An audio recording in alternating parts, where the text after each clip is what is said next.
"Leave your bags, get off the plane immediately," shouted the flight attendant.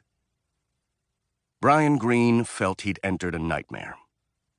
The morning of October 5th, 2016, Greene had taken his seat on Southwest Flight 994 at Kentucky's Louisville International Airport, where he was preparing for a business trip in Baltimore. 10 minutes before takeoff, during the safety demonstration, he powered down his new Samsung Galaxy phone and put it in his pocket. "I heard some popping that sounded like a Ziploc popping open," Brian later told a television crew in his southern accent, and looked around to see what that was. There was smoke just billowing, pouring out of my pocket. He yanked his smartphone from his pants pocket and threw it on the carpeted floor. "I didn't want it to explode in my hand," he said. Angry, thick, green-gray smoke was billowing out of it.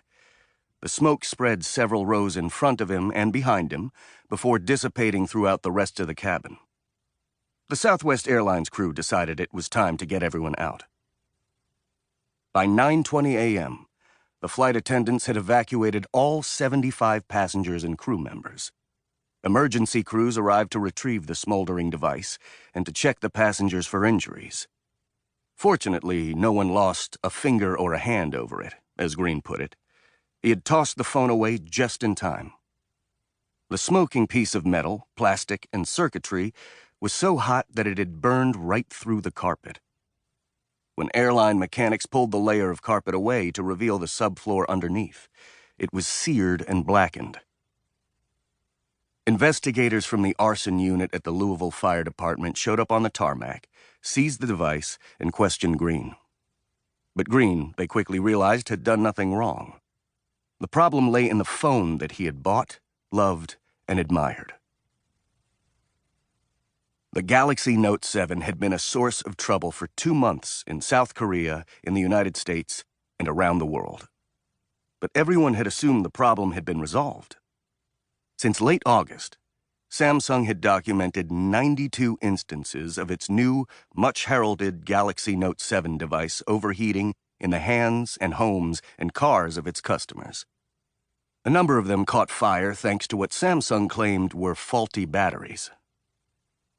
After 3 weeks of stumbling and stammering around the faulty device, Samsung had begun to recall the Galaxy Note 7s in the United States. As the company had advised, Brian Greene had exchanged his new Note 7 at the AT&T store 2 weeks before his flight. Greene had studied the replacement phone and its packaging carefully. All indications on Samsung's packaging were that the device was safe to use. The box was marked with a black square, indicating a replacement device rather than an original Note 7. When he punched the new phone's IMEI, a unique 15-digit number on every device, into Samsung's recall eligibility website, he got this recorded response. "Great news. Your device is not in the list of affected devices." After the evacuation, Brian called Samsung's customer service line. "I did everything I was supposed to do," he explained to the Samsung rep. "This was a recalled phone." The rep patched his message into a ticketing system. Greene wondered when he'd hear back from Samsung. The company was slow to treat the incident as a public safety issue.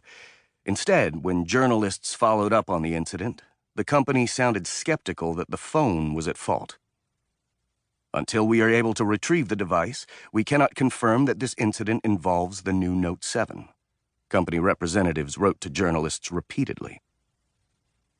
Investigators from the Consumer Product Safety Commission, CPSC, the federal agency whose job it is to test faulty and dangerous products, saw things differently. They initiated decisive and unusually strong legal measures. Citing exigent circumstances, CPSC investigators obtained a court subpoena and seized Greene's phone from the Louisville Fire Department the day after the fire. The team drove it to a laboratory in Bethesda, Maryland, where they got to work on an urgent succession of tests. The gravity of the situation was becoming clearer. It's one thing for a company to issue a recall.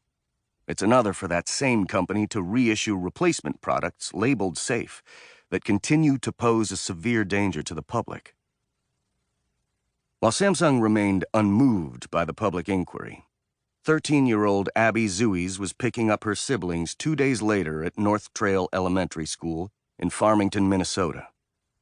Playing with her replacement Galaxy Note 7, she suddenly felt a strange burning sensation on her hand. Like pins and needles, she recalled, except a lot more intense. Her immediate reflex was to throw the phone on the floor, thankfully with no more than a burn mark on her thumb. The school principal raced forward and kicked the smoldering device out of the building. "I'm glad it was in my hand and not my pocket," Zuiz told the media later. "We thought we were safe with the new phone," her father said.